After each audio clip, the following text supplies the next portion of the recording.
मध्ये जाऊन तिने मधुर आवाजामध्ये गीत गायला सुरुवात केलं. ती गायन करते, नाचते. तिला असं वाटलं आपल्या आवाजाने हे डोळे उघडतील, पण शुकाचार्य डोळे उघडायला तयार नाहीत. नानारंभेचे निनाचणे शुक नुखेची कंदरपे. शुकाचार्य डोळे उघडायला तयार नाहीत. रंभा नाचून नाचून थकली. शेवटी तिने विचार केला, आता हे स्वतः जेव्हा डोळे उघडतील तेव्हा आपण यांच्या बरोबर बोलू. रंभा तिथे वाट पाहत बसली. शुकाचार्यांची ध्यान मुद्रा पूर्ण झाली. शुकाचार्यांनी डोळे उघडण्याच्या अगोदर अंतर्मनामध्ये सगळं जाणलं. आपल्या वडिलांना कोणती भीती वाटतीये, त्यांनी कोणाला परीक्षा घेण्यासाठी सांगितलंय आणि इथे परीक्षा घेण्यासाठी कोण आलाय हे सगळं जाणून शुकाचार्यांनी डोळे उघडले. बाहेर रंभा आहे.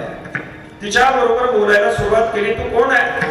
तिने सांगितलं मी देवकन्या आहे. मग इथे कशासाठी आली? तिने सांगितलं रस्त्याने जात असताना माझं लक्ष तुमच्याकडे गेलं आणि मला तुमची दया आली. दुपारची वेळ झालेली आहे, आता तुम्हाला भूक लागेल आणि इथे जवळपास खाण्यासाठी काहीच नाही. तिने एक एक प्रलोभन मांडायला सुरुवात केली. पहिलं तिने आहाराचं प्रलोभन मांडलं. माझ्या बरोबर तुम्ही जर आला तर मी तुम्हाला पंचपक्वान्नाचं षडरसाचं भोजन देईल, तुम्ही माझ्या बरोबर चला.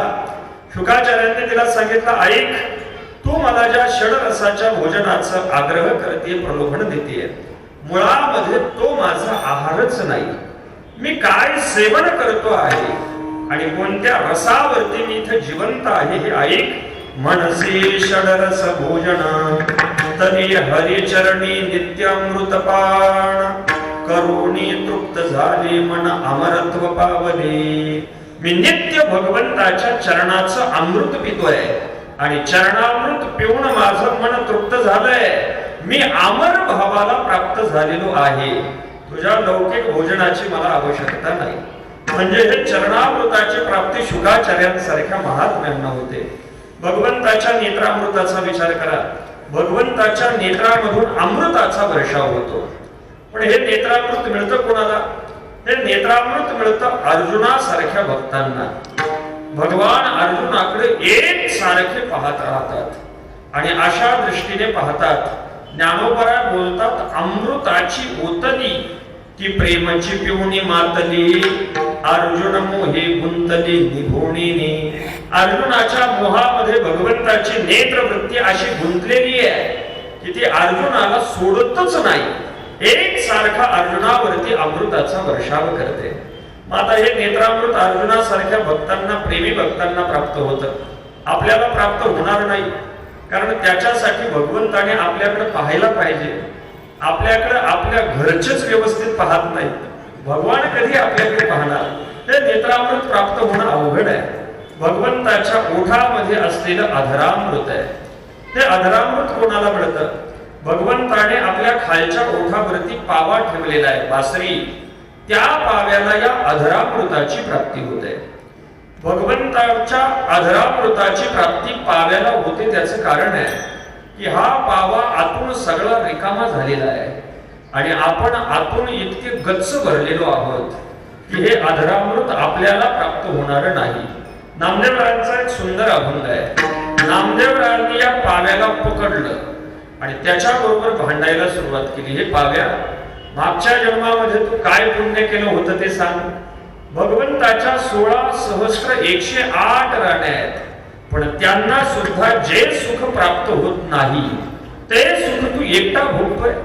भगवंताला तुळशी फार प्रिय आहे, पण तुळशी गळ्यात आहे आणि तू मात्र सारखा ओठावरती झोपलेला आहे. भगवान तुला ओठावरून खाली काढतच नाही. म्हणजे तू मागच्या जन्मामध्ये काहीतरी पुण्य केलं असेल आणि ते काय केलेलं आहे मला सांग. अधरामृत तू एकटा सेवन करतोय. आधरीचे अमृत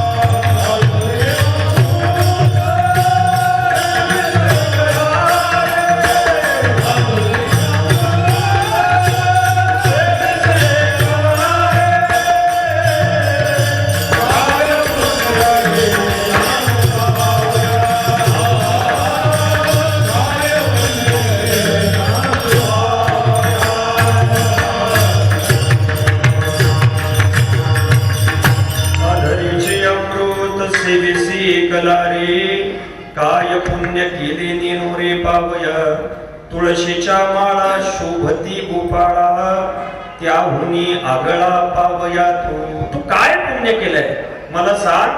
म्हणजे हे अधरामृतही प्राप्त होणं अवघड आहे. आता ही सगळी अमृत आपल्या आवाक्याच्या बाहेरची आहेत, पण सर्वांना पिता येण्याजोगं आणि सर्वात प्रभावी असलेलं भगवंताच्या ठिकाणी असलेलं अमृत म्हणजे भगवंताचं नामामृत आहे. हे नामामृत प्रत्येकाला घेता येऊ शकतं. ब्रह्मचारी असला तर तोही घेऊ शकतो, गृहस्थी असला तर तोही घेऊ शकतो, वानप्रस्थी असला तर तोही घेऊ शकतो, संन्यासी असला तोही घेऊ शकतो. स्त्री असो पुरुष असो प्रत्येकाला घेता येण्याजोगं हे अमृत आहे. लोक म्हणू लागले महाराज मग हे सगळ्यांना मिळतंय म्हणजे कमी प्रतीचं असेल. तुकोबाराय बोलले हे कमी प्रतीचं नाही, हे इतकं प्रभावी आहे की या अमृताचं आपण जर सेवन केलं तर बाकीची सगळी अमृत आपल्याला आपोआप प्राप्त होतात. म्हणजे या सगळ्या अमृतांची प्राप्ती करून देणारं हे आहे. दुसरा महत्वाचा भाग, भगवंताला अमृत म्हटलेलं आहे. आणि भगवान जर अमृत आहे आणि अमृताचं मंथन केलं आणि अमृताचं मंथन करून जर अमृताचं सार काढलं तर अमृताच्या साराला परमामृत म्हणावं लागेल. तुकोबारा भगवंताला बोलतायत, भगवान तुला घेऊन मी काय करू, तुझं जे सार आहे ते सार मला पाहिजे. ते सार काय आहे? अमृत नागर नाम तुझे,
अमृत नागर नाम तुझे. तुकोबारा बोलतात मला तुझं सार हवंय. म्हणजे भगवंताचं सार भगवंताचं नाम आहे. म्हणून भगवान जर अमृत असतील तर अमृताचं जे सार निघेल त्याला परमामृत म्हणावं लागेल. तुकोबारांनी हा परमामृत शब्द वापरला भगवंताच्या नामामृतासाठी. आणि हे भगवंताचं नामामृत म्हणजे परमामृत. साधू महापुरुष सगळे भक्त सेवन करतात आणि या परमामृताचा परिणाम नेमका त्यांच्यावरती काय होतो तो पहिला परिणाम तुकोबाराय सांगतायत अभंगाच्या पहिल्या चरणात.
इंद्रिय हे भगवंताच्या नामामृताने परमामृताने ओलावलेलं आहे. आता हे परमामृतामध्ये रसना इंद्रिय ओलावणं म्हणजे नेमका काय प्रकार आहे याचं थोडस चिंतन करा. अगोदर आपल्या रसना इंद्रियाचं चिंतन करा. आपल्याला प्राप्त झालेली जी 5 ज्ञानेंद्रिय आहे त्या ज्ञानेंद्रियांपैकी एक असलेलं रसना इंद्रिय. बाकीची इंद्रिय आवरण्यासाठी जो नियम वापरला जातो तो नियम रसना इंद्रियाच्या बाबतीत लावता येत नाही. बाकीची इंद्रिय जिंकायची झाली तर काय काय करता येतं? ज्ञानोबा बोलले बाकीच्या इंद्रियांना जो विषय आपण देतो तो विषय देणं जर आपण बंद केलं तर ती इंद्रिय जिंकता येतात. डोळ्यांनी पाहणं थांबवलं, डोळ्याला पट्टी बांधली, डोळे जिंकता येतील. कानाने ऐकायचं बंद केलं, कानाला पट्टी बांधली, शब्द विषय दिलाच नाही, कान जिंकता येतील. त्वचेला स्पर्श हा विषय दिलाच नाही, त्वचा जिंकली जाईल. घ्राण इंद्रियाला गंध नावाचा विषय दिलाच नाही, घ्राण इंद्रिय जिंकता येईल. पण म्हणून हाच नियम आपण जर रसना इंद्रियाला लावायचा म्हटलं म्हणजे रसना इंद्रिय जिंकण्यासाठी जर तोंडाला पट्टी बांधली तर भूक लागल्यानंतर करायचं काय? भूक लागल्यानंतर पट्टी काढावी लागेल, काहीतरी खावं लागेल. काहीही आपण खाल्लं तर त्याची कोणती तरी चव रसना इंद्रियाला मिळणार आणि चव मिळाल्यानंतर हे रसना इंद्रिय जिंकलं जाणार नाही. ज्ञानोबा बोलतात एला इंद्रिया विषय तुटे तैसा नियमून ये रस हटे जे जीवन हे न घटे येणे बेन. बाकीच्या इंद्रियांपासून विषय तोडता येतो पण रसना इंद्रियापासून विषय तोडता येत नाही. विषय तोडला तर आपले प्राणच राहणार नाहीत. म्हणजे प्राण राहण्यासाठी रसना इंद्रियाला विषय द्यावा लागेल आणि रसना इंद्रियाला जो काही आपण विषय देऊ त्याने हे रसना इंद्रिय जिंकलं जाणार नाही. म्हणजे बाकीची इंद्रिय आपण जिंकायची ठरवली तर तीही जिंकता येणार नाहीत. कशी जिंकता येणार नाहीत? ज्ञानोबारांनी आपल्याला उदाहरण दिलं. शेतकरी मंडळी आपण आहोत, बांधावरती आपलं झाड आहे, ते झाड आपल्याला मारून टाकायचंय. त्याला वरती आपण तोडलं, त्याच्या फांद्या पानं तोडली आणि खालून पाटाचं पाणी त्याच्या मुळांना जर सारखं चालू ठेवलं तर ते झाड मरेल का? मरणार नाही. जैसे वरवरे पालवे खुडीजे आणि मुळी उदक घालीजे. मुळामधून जर पाणी त्याला चालूच राहिलं तर त्याचा परिणाम असा होतो की ते असं खोडामध्ये रुंद होतं आणि त्याला सारखे धुमारे फुटत राहतात. ते जैसे आडवेनी अंगे फाके तैसा मानसी विषय पोखे रसनेद्वारे. तसा रसना इंद्रियाच्या द्वारे मनामध्ये विषय वाढत राहणार आणि हा विषय आपल्याला जिंकता येणार नाही.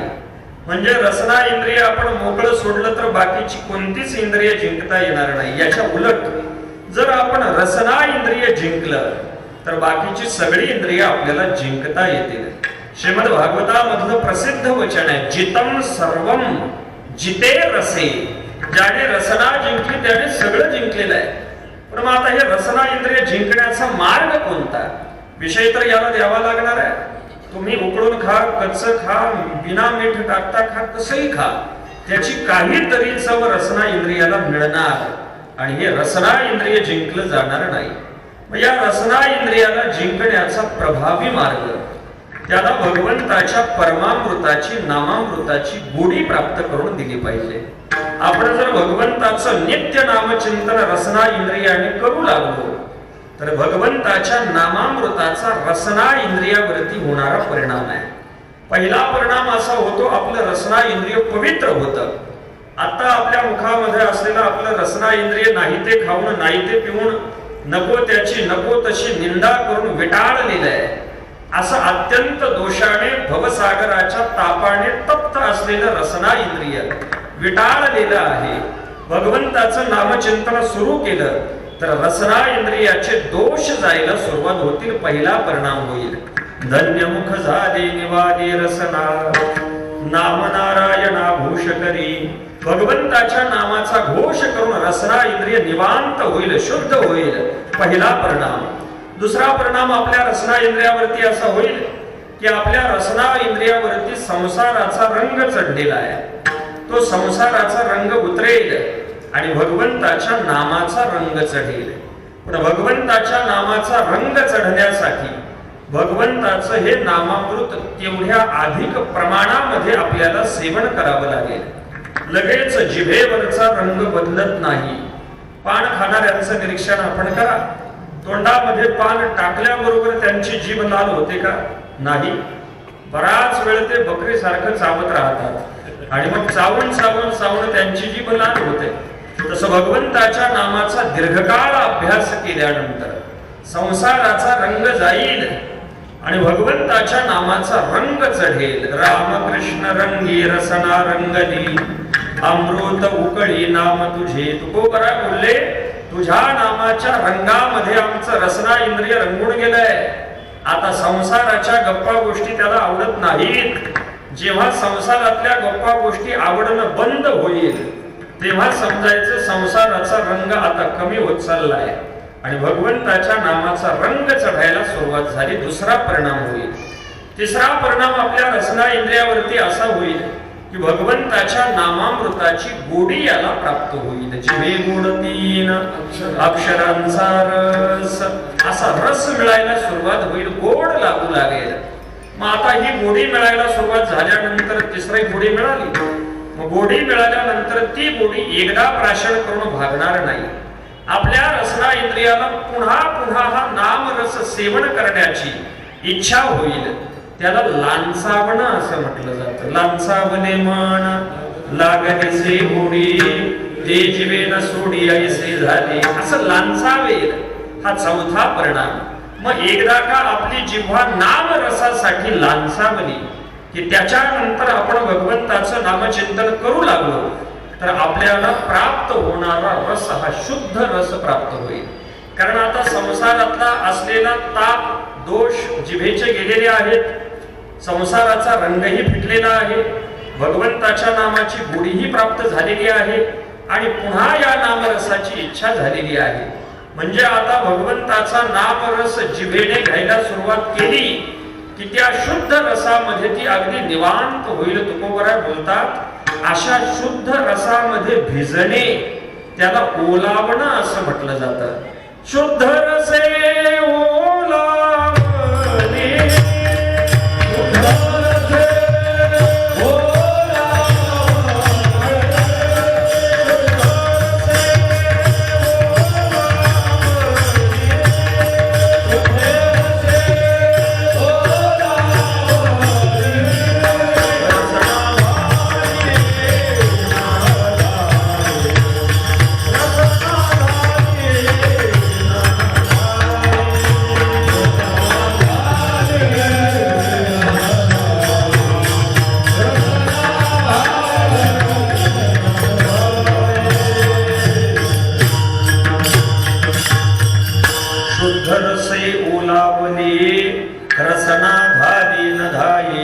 रसामध्ये भिजणे त्याला ओलावणं असं म्हटलं जातं. परमामृती रसना ओलावली. साधू महापुरुषांची रसना अशा शुद्ध रसामध्ये अगदी भिजत राहते, ती ओलावलेली आहे.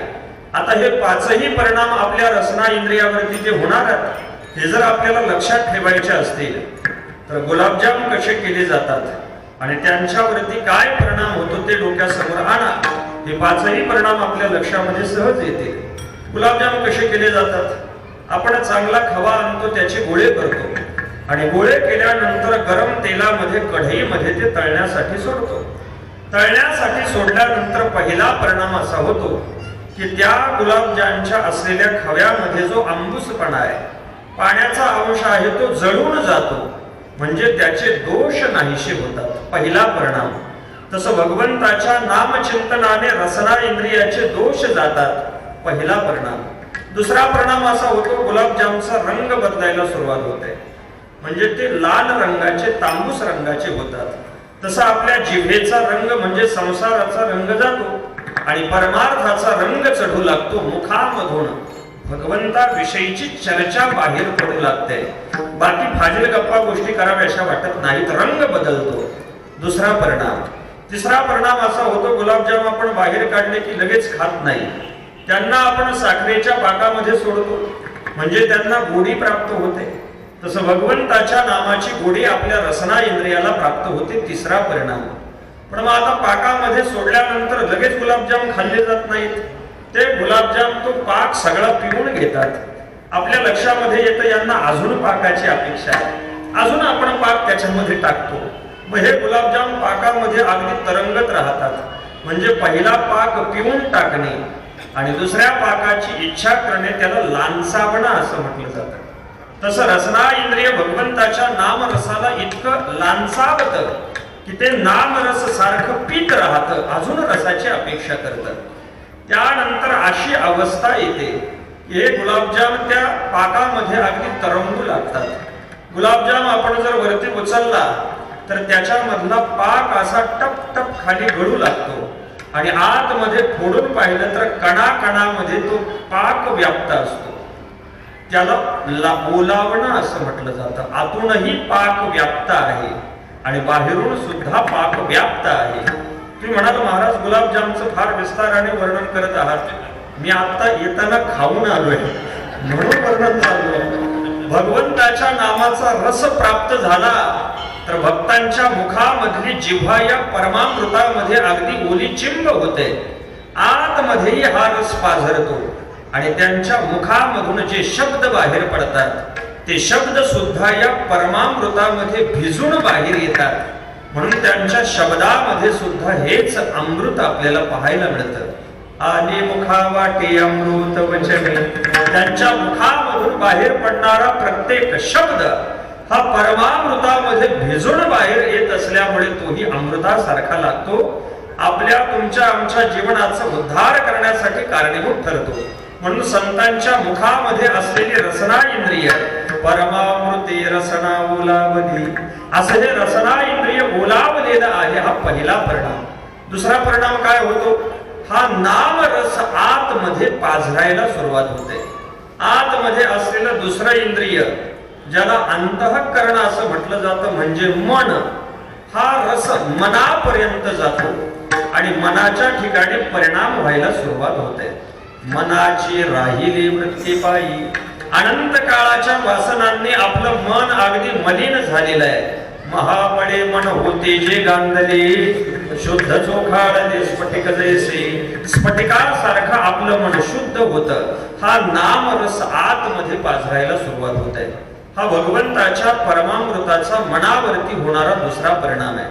अलीकडे मनोरुग्णांचं प्रमाण फार वाढत आहे, अजून पुढे जास्त वाढत जाईल. आणि या मनोरुग्णांसाठी वैद्यकीय क्षेत्रामध्ये प्रभावी कोणताही उपचार नाही. झोपेच्या गोळ्या खायला देऊन त्याला मंद करून टाकलं जातं, पण मनाला सुधरवण्याचा मार्ग नाही. मनाला सक्षम सुधरवण्याचा आणि त्याचे दोष घालवण्याचा मार्ग एकच आहे की आपण आपल्या मनाला भगवंताच्या नामाची गोडी प्राप्त करून दिली पाहिजे. तुकोबरा बोलतात, मनावरती भगवंताच्या नामचिंतनाचा काय परिणाम होतो? नाम घेता मन नीवे, नाम घेता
अमृतचे श्रवे होता ते बरवे अवघेश कोण लाभाचे. मन रंगले रंगले तुझ्या चरणी स्थिरावले, केलिया विठ्ठले ऐसी कृपा जाणावी. भगवंताच्या नामाचा मनावरती होणारा परिणाम आहे. मन पवित्र होतं, वासना निवृत्त होतात आणि मन भगवंताच्या चरणाच्या ठिकाणी जाऊन राहतं.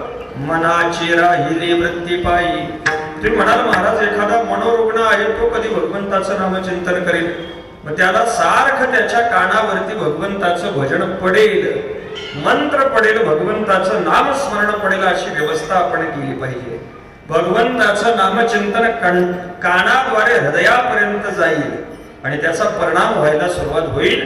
भगवंताच्या नामचिंतनाचा भक्तांच्या मनावरती होणारा परिणाम आहे. रसना त्यांची ओली चिंब होते, मन भगवंताच्या चरणाच्या ठिकाणी जाऊन निवांत राहतं. लोक म्हणू लागली महाराज या परमामृताचा परिणाम भक्तांच्या जीवनावरती पाहायला मिळतो, पण त्याचा आम्हाला फायदा काय?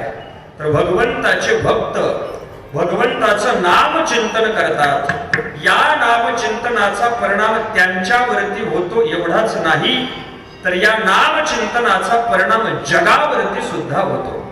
जगावरती काय परिणाम होतो? साधू महापुरुष एकांतामध्ये भगवंताचं भजन करतात. हनुमंतराय नित्य भजन करतायत, ज्ञानोबराय समाधीमध्ये बसून नित्य भजन करतायत. पण या भजनाचा जगावरती होणारा परिणाम काय आहे? तो परिणाम तुकोबराय सांगतायत अभंगाच्या दुसऱ्या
वृष्टी केली जळी आनंदाच्या. तुकोबरा बोलतात भगवंताचं नाम चिंतन करणारे भक्त जिथे बसलेले असतात तिथे, सकळही तेथे. तेथे म्हणजे भक्त जिथे बसलेला आहे तिथे काय होतं महाराज? सगळे मंगलाचे ढग जमा होतात आणि मंगलाचे ढग जमा होऊन तिथे आनंदाचा वर्षाव व्हायला सुरुवात होते. जसा पाऊस पडण्यासाठी आकाशाचे सगळे समुद्रावरती ढग जमा होतात, वाऱ्याने वाहून ते डोंगरांना अडतात आणि डोंगरावरती पाऊस पडू लागतो. पाऊस पडला की त्याचा उपयोग खाली असलेल्या सगळ्या जगताला होतो. तसं भगवंताचं भजन करणारा महात्मा जिथे बसलेला आहे तिथे सगळे मंगलाचे ढग जमा होतात. मंगल कशाला म्हटलं जातं? अलीकडे मंगल शब्द आपल्याला फक्त शुभमंगल सावधान एवढ्या पुरता कानावरती पडतो. मंगल त्याला म्हटलं जातं मंगम शुभम लातीति मंगलम. ज्याच्यामुळे आपल्या जीवनामध्ये कल्याण होणार आहे त्याला मंगल असं म्हटलं जातं. मंगल शब्द भगवंतासाठी वापरला जातो. मंगलम भगवान विष्णू, मंगलम गरुडध्वज, मंगलम पुंडरीकाक्षो, मंगलाय तनोहरी. भगवंताला मंगल म्हटलं जातं त्याचं कारण आहे अशुभानि निराचष्टे तनोति शुभ संततिम स्मृती मात्रेन यत् पुंसां ब्रह्मतन मंगलम परम. आपल्या जीवनामधलं अशुभ घालवणार आणि शुभाची प्राप्ती करून देणार असं जे ब्रह्मतत्व आहे त्या ब्रह्मतत्वाचं स्मरण आपण करू लागलो त्याला स्मरणाने प्राप्त होणारी मंगलता आहे. भगवंताचं भजन करणारा महात्मा जिथे बसतो तिथे मंगलाचे ढग जमा होतात। लोक कशालाही मंगल म्हणतात। लग्न होणं मंगल गोष्ट आहे, पण ती कधी मंगल आहे? लग्न झालं आणि भगवंताचं भजन वाढलं तर मंगल आहे, नाहीतर लग्न झालं आणि याने आळंदी पंढरीची वारीच सोडून गेली, ते मंगल नाही, अमंगल आहे। घरामध्ये मुलगा झाला आणि घरामधला हरिपाठच बंद झाला, तो मंगल नाही, अमंगल आहे। भरपूर पैसे आले आणि एकादशी सोमवार करणंच याने सोडून दिलं, मंगल नाही, अमंगल आहे। ज्याने भगवंताचं स्मरण घडतं त्याला मंगल म्हटलं जातं। याच्या विपरीत दुःख जीवनामध्ये आलं आणि भगवंताचं भजन जर वाढलं तर ते दुःख सुद्धा मंगल आहे। तुकोबरा बोलले, बरे झाले देवा निघाली दिवाळी, बरी या दुष्काळी पीडा केली। हे माझ्यासाठी बरं झालं, मंगल आहे की भगवंताचं भजन वाढत आहे। ज्याने भगवंताचं नामचिंतन घडतं ती गोष्ट मंगल आहे, आणि भगवंताचं विस्मरण ज्याने घडतं ती गोष्ट अमंगल आहे। साधू महापुरुष जिथे बसतात तिथे मंगलाचा वर्षाव होत राहतो। नास्तिक मनुष्य जरी तिथे गेला तरी त्याच्याही मनामध्ये भगवंताच्या भजनाची आस्था निर्माण होते, देशामध्ये आनंदाचा वर्षाव होतो। हा साधू महापुरुषांच्या भजनाचा जगावरती होणारा परिणाम आहे। उदाहरणाने आपण चिंतन करा, महाभारतामध्ये आलेला मोठा प्रसंग आहे। कौरव पांडवांमध्ये द्यूत खेळलं गेलं, कपटाने पांडवांना पराभूत केलं गेलं। 12 वर्षाचा वनवास आणि 1 वर्षाचा अज्ञातवास पांडवांच्या वाट्याला आला। पांडवांनी 12 वर्षाचा वनवास पूर्ण केला आणि 1 वर्षाच्या अज्ञातवासाला सुरुवात झाली। अज्ञातवासाचा नियम असा होता की कोणत्या तरी नगरामध्ये देशामध्ये राहायचं, पण अज्ञात अवस्थेमध्ये राहायचं। आपण पांडव आहोत असं कोणाला कळू द्यायचं नाही, वेश बदलून राहायचं। पण जर आपण पांडव आहोत असं जर कोणी ओळखलं तर नियम असा होता, पुन्हा 12 वर्षाचा वनवास आणि पुन्हा 1 वर्षाचा अज्ञातवास। म्हणजे पांडवांचा अज्ञातवास हा पांडवांचा वनवास संपूच नाही याच्यासाठी तो वनवास रिचार्ज करण्याची व्यवस्था म्हणजे अज्ञातवास होता। सारखा वनवास रिचार्ज झाला पाहिजे, संपूच नाही। कारण दुर्योधनाला शकुनीला असं वाटत होतं, हे पांडव जर कोणत्याही देशामध्ये राहिले, यांनी कितीही वेश बदलला तरी सुद्धा हे ओळखले जातील। भीमाने कितीही वेश बदलला आणि भीम जर बाजारामधून चालला तर एवढा धिप्पाड देह असलेला हा भीम आहे, कोणालाही समजेल। पांडव सापडले जातील, पकडले जातील असं दुर्योधनाधिकांना वाटत होतं, पण तसं घडलं नाही। अज्ञातवास सुरू झाला, 7-8 महिने संपले। दुर्योधनाच्या गुप्तहेर श्रेणीने सगळ्यांना शोधण्याचा प्रयत्न केला, पण पांडव काही सापडेना। दुर्योधनाची भीती वाढू लागली, आता हे अज्ञातवास संपून आपला राज्यावरचा हक्क मागण्यासाठी पुन्हा येतील, याच्या आत यांना शोधलं पाहिजे। पण सापडायचं कसं? सापडत नाहीत। दुर्योधनाने भीष्माचार्यांची शरणागती केली आणि भीष्माचार्यांना विचारलं, आचार्य, पांडवांचा अज्ञातवास सुरू आहे, 7-8 महिने झाले तर आम्ही शोधतोय, पांडव सापडत नाहीत। आपण पांडव कोणत्या देशात राहत असतील एवढा अंदाज फक्त आम्हाला सांगा। भीष्माचार्य हसले। भीष्माचार्यांनी सांगितलं, दुर्योधना, पांडव कुठे राहत असतील हे ओळखणं अगदी सोपं आहे, कारण हे पांडव भगवंताचे अनन्य भक्त आहेत आणि जिथे कुठे राहतात तिथं भगवंताचं नित्य भजन करतात। पाहते पांडव अखंड वनवासी, परित्या देवासी आठविती। नित्य भगवंताचं भजन करणाऱ्या पांडवांच्या भजनाचा त्या देशावरती परिणाम होतो। काय परिणाम होतो? भीष्माचार्यांनी सांगितलं, ज्या देशामध्ये नद्या 12 महिने वाहत असतील, झाडांना फळं फुलं लागलेली असतील, ब्राह्मण क्षत्रिय वैश्य शूद्र 4ही वर्ण आपापल्या आश्रम धर्माचं पालन करत असतील, कुठे हिंसा नाही, चोरी नाही, दरोडा नाही, अत्याचार नाही, काही नाही, सामान्यातील सामान्य जीवापासून ते मोठ्यातील मोठ्या जीवापर्यंत प्रत्येक जण जर आनंदामध्ये दिसला तर समजून चलायचं पांडव त्या देशात राहत आहेत। पांडवांच्या भजनाचा त्या देशावरती होणारा परिणाम आहे, वृष्टी केली जळी आनंदाचा वर्षाव होतो। ज्ञानोबरांनी सततम कीर्तयन्तो माम यतन्तश्च दृढव्रताः या श्लोकावरती भाष्य करताना महात्मा सतत भजन करतो आणि त्याच्या भजनाचा जगावरती काय परिणाम होतो हा जगावरती परिणाम सांगताना ज्ञानोबराय बोलतात, ऐसे माझे नाम घोषे नाहीची करते विश्वाची दुःखे अवघे जगची महासुखे दुमदुमीत भरले जगामध्ये सगळा आनंद कोंदून भरला जातो हा महापुरुषांच्या भजनाचा परिणाम आहे. आजही आपल्याला जगामध्ये जो थोडा बहुत आनंद पाहायला मिळतोय तो साधू महापुरुषांच्या भजनाचा परिणाम आहे. आपला कोणताही परिणाम नाही, आपला परिणाम दुःखाची वाढ करणं आहे. संत भजन करतात त्याने आनंदाची वृद्धी होते म्हणजे जगावरती होणारा परिणाम आहे.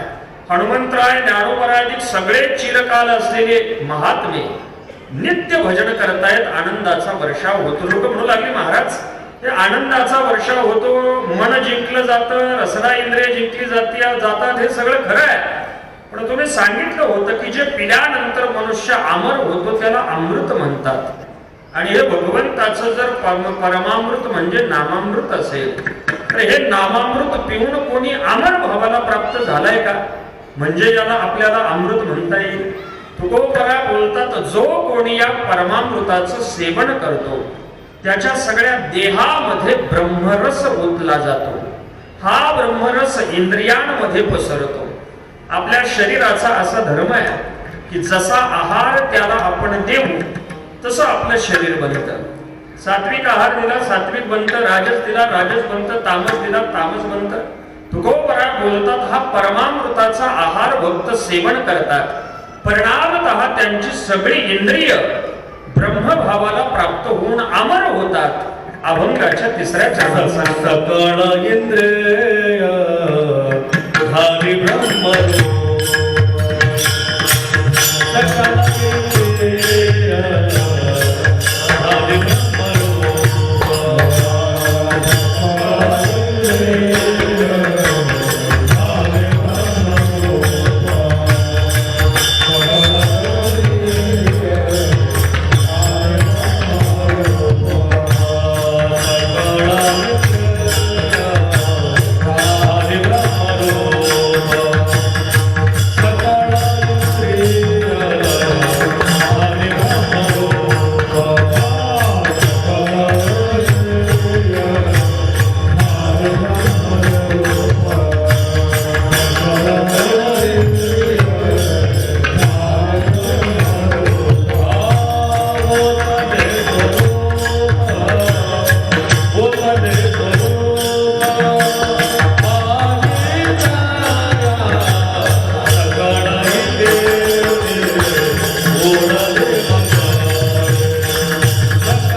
स्वरूप माझी तया.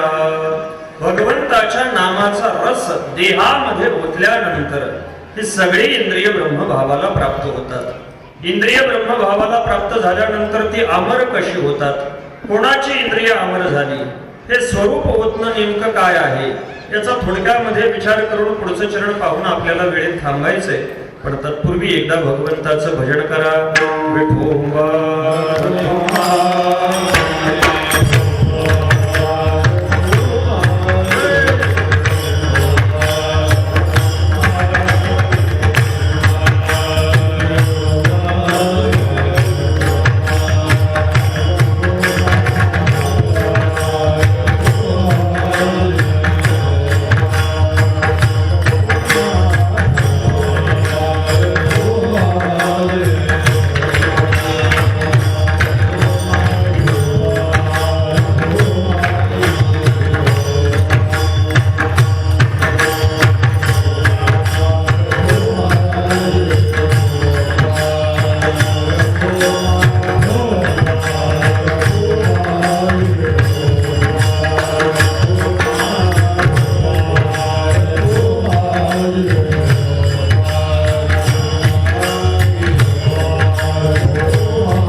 झाले ब्रह्मरूप ओतले स्वरूप माझे तया.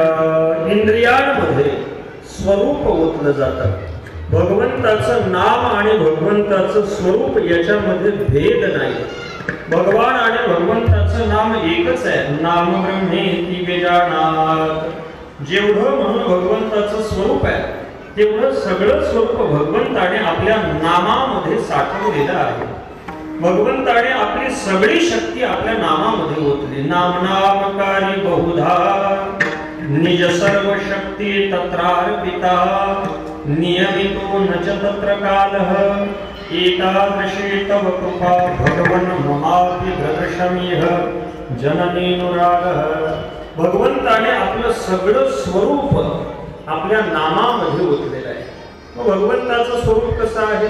भगवंताचं स्वरूप म्हणजे अजोपि सन्नव्ये आत्मा भूतानामीश्वरोपि सन् प्रकृतिं स्वामधिष्ठाय संभवामि आत्ममायया. माया विरहित असलेलं शुद्ध ब्रह्माचं स्वरूप आहे की ज्या ब्रह्माला कोणत्याही पद्धतीने नैनम छिंदन्ति शस्त्राणि नैनम दहति पावकः न चैनम क्लेदयन्ति आपः न शोषयति मारुतः. त्याला अग्नी जाळू शकत नाही, शस्त्र त्याला तोडू शकत नाही, वारा त्याला सुकवू शकत नाही. असं असलेलं आढळ स्वरूप अविनाशी स्वरूप ब्रह्मस्वरूप. ते ब्रह्मस्वरूप नामामध्ये प्रतिष्ठित असल्या कारणामुळे नामरस म्हणजे ब्रह्मरस आहे. आणि हा ब्रह्मरस महात्म्यांच्या इंद्रियांमध्ये व्याप्त होतो. परिणाम असा होतो की सगळा देह ब्रह्मस्वरूप होतो. परिणाम असा होतो देह ब्रह्मस्वरूप झाला की या देहाला अमृतत्वाची प्राप्ती होते. म्हणजे त्याच्यावरती काळाचा कोणताही परिणाम चालत नाही. लोक म्हणू लागले महाराज असा कोणाचा देह ब्रह्मभावाला प्राप्त झाला? दोन उदाहरणांची आठवण करून आपण पुढे जाऊ. पहिलं उदाहरण भक्त श्रेष्ठ प्रल्हादजींचं आहे. नित्य भगवंताचं नामचिंतन आईच्या गर्भापासून चालू आहे. परिणाम असा झाला सगळी इंद्रिय ब्रह्मभावाला प्राप्त झाली. हिरण्यकश्यपूला जेव्हा कळलं तेव्हा हिरण्यकश्यपूने सुरुवातीला समज दिली. प्रल्हादजींनी ऐकलं नाही. शेवटी हिरण्यकश्यपूने निर्णय घेतला जरी हा माझा असला तरी याला जिवंत ठेवू नका. जिथे मारल्यानंतर मनुष्य मरतो त्याला मर्मस्थान म्हटलं जातं. प्रल्हादांच्या मर्मस्थानामध्ये तीक्ष्ण अवजार बाण इत्यादी घुसवले गेले. पण प्रल्हादांच्या देहाला काहीच झालं नाही. उंच कड्यावरून खाली पेटलं, मदोन्मत्त हत्तीच्या पायी तुडवलं, विष पाजलं, कृत्या उत्पन्न केली, अनेक प्रयत्न झाले. पण प्रल्हादांच्या देहाला काही झालं नाही. भगवंताच्या नामरसाने सगळी इंद्रिय सकळ इंद्रिये झाली ब्रह्मरूप. इंद्रिय ब्रह्मभावाला प्राप्त झाल्यामुळे अमर झाली की काळाच्या हातामध्ये जाऊ शकली नाहीत. दुसरं उदाहरण आपण घ्या जगद्गुरू तुकोबरायांचं. तुकोबराय बोलतायत ब्रह्मीभूत काया भूतसे कीर्तनी भाग्यतरे ऋणी देवायसा. नित्य भगवंताचं नामचिंतन करून आमची ही नश्वर असलेली काया ब्रह्मभावाला प्राप्त झाली, ब्रह्मस्वरूप झाली. परिणाम असा झाला की काळ तिला स्पर्श करू शकला नाही. भगवान परमात्म्याने स्वतः प्रयाणकाळी देवे विमान पाठविली. कळीच्या काला माझी अद्भुत वर्तविले. मानव देह घेऊन निज धामा गेले. निळा म्हणे सकळ संता पोषविले. जगद्गुरू श्री तुकोबरायांची काया ब्रह्मस्वरूपाला प्राप्त झाली. म्हणजे नश्वर असलेल्या देहाला हे नामामृत अमृतत्वाची प्राप्ती करून देत. म्हणून याला परमामृत असं म्हटलं जातं. नाहीतर याला परमामृत म्हणण्याचं काही कारण नव्हतं. पण हे पिल्यानंतर आपला नश्वर देह सुद्धा अमर होऊन जातो. एवढं सामर्थ्य या रसामध्ये आहे. मग आता हा देहावरती होणारा परिणाम, जगावरती होणारा परिणाम, रसना इंद्रियावरती मनावरती होणारा परिणाम आपण पाहिला. पण भगवंताचं भजन करणारे जे महात्मे आहेत त्यांच्या भजनाचा देवावरती सुद्धा परिणाम होतो. देवावरती काय परिणाम होतो? तुकोबरा बोलतात, असं भगवंताचं परमामृत पान करणाऱ्या भक्तांच्या घरी भगवान परमात्मा राहण्यासाठी येतात. भगवान स्वतः सांगतायत, मी कुठे राहतो? नाहं वसामि वैकुंठे योगिनां हृदये रवो मदभक्ताः यत्र गायन्ति तत्र तिष्ठामि नारद. तो मी वैकुंठी नसे, एक वेळ भानुबिंबीही न दिसे, वरी योगियांची मानसे उमरडून जाय. परे तयापाशी पांडवा मी हरफला गिवसावा, जेथ नाम घोष बरवा करती ते माझे. भगवत पूज्यपाद श्रीमद शंकराचार्य सांगतात, हरी सदा वसेत तत्र यत्र भागवता जनाः गायन्ति भक्ति भावेन हरिर्नामैव केवलम. माझे भक्त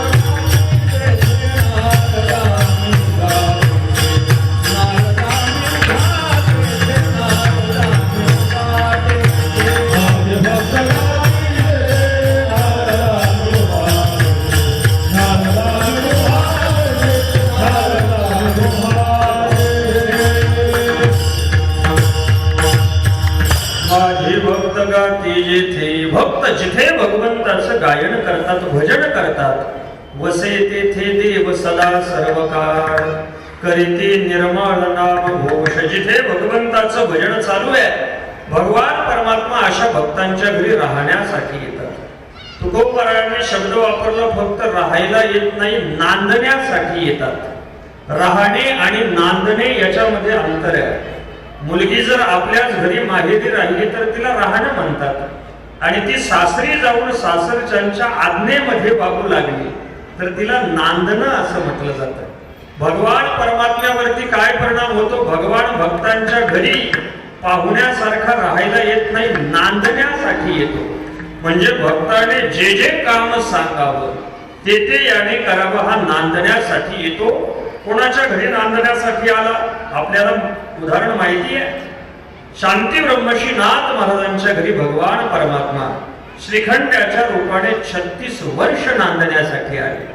ज्या भगवंताच्या सामर्थ्याने चंद्र सूर्य प्रकाशित होत आहे, तो भगवान परमात्मा नाथांच्या घरी दिवे लावण्याचं काम करतोय. ज्या भगवंताच्या चरणामधून गंगा प्रकट होते, तो भगवान गंगेचं कावडीने पाणी वाहतोय. ज्या भगवंतासाठी जपी तपी साधू महर्षी आपल्या देहाचं काष्ट करतात, तो भगवान परमात्मा नाथांच्या घरी चंदन काष्ट उगाळून देतोय. नाथांनी हाक मारल्याबरोबर भगवान हात जोडून उभे राहत आहेत. भगवान नांदण्यासाठी आले. त्या काळामध्ये द्वारकेमध्ये एका ब्राह्मणाने धरणं धरलं की भगवंताने आपल्याला दर्शन द्यावं. भगवंत त्याच्या स्वप्नामध्ये गेले आणि सांगितलं, हे बघ, सध्या मी द्वारकेमध्ये नाही, तुला जर माझं दर्शन घ्यायचं असेल तर पैठण क्षेत्रामध्ये श्रीनाथ महाराजांच्या घरी ये, मी श्रीखंडाच्या रूपाने इथे आहे. ब्राह्मण तिथून निघाला, पैठण क्षेत्रामध्ये आला, भगवंताच्या लक्षामध्ये आला, आता हा येणार आणि आपलं सगळं गुपित उघडं करणार आहे. भगवान अंतर्धान झाले. ब्राह्मण नाथांच्या घरी गेला. नाथांना विचारू लागला, महाराज, तुमच्या घरामध्ये जो श्रीखंड आहे तो कुठे आहे? मला त्याचं दर्शन घ्यायचं आहे. नाथांनी विचारलं, का बरं? त्याने सांगितलं, महाराज, हा दुसरा तिसरा कोणी नाही, हा साक्षात द्वारकाधीश भगवान श्रीकृष्ण परमात्मा आहे. नाथांचे डोळे भरून आले. नाथ महाराज विचार करतात की भगवान आपल्या घरी आले आणि येऊन एवढी सेवा केली, नांदले, आपल्या लक्षामध्ये आलं नाही. भगवान परमात्मा भक्तांच्या घरी नांदण्यासाठी जातात. हा भक्ताच्या भजनाचा भगवंतावरती होणारा परिणाम आहे. नाथ महाराजांनी आक्रंदन केलं, गिरिजा मातेने आक्रंदन केलं, धावा केला, भगवान प्रगट झाले. नाथ महाराजांना दर्शन दिलं, ब्राह्मणाला दर्शन दिलं. तुकोबरा बोलतायत भगवंताच्या भक्तांच्या भजनाचा देवावरती होणारा हा परिणाम आहे. म्हणून आपल्याला जर भगवंताची प्राप्ती व्हावी असं वाटत असेल तर अगदी निसंदिग्ध ठिकाण म्हणजे भक्त जिथे आहेत तिथे आपण जर गेलो तर कोणत्याही पद्धतीचा संशय धरण्याचं कारण नाही. भगवान आपल्याला तिथे सापडतील. रामचंद्र प्रभू आपल्याला मिळावे असं वाटत असेल तर हनुमंतराय जिथे आहेत तिथे आपण जाऊन थांबलं पाहिजे. जिथे भक्त राहतात तिथे भगवान परमात्मा राहतात. तुकोबरा बोलतात या बाबतीमध्ये कोणताही संदेह नाही. अभंगाच्या शेवटच्या चरणात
Hallelujah.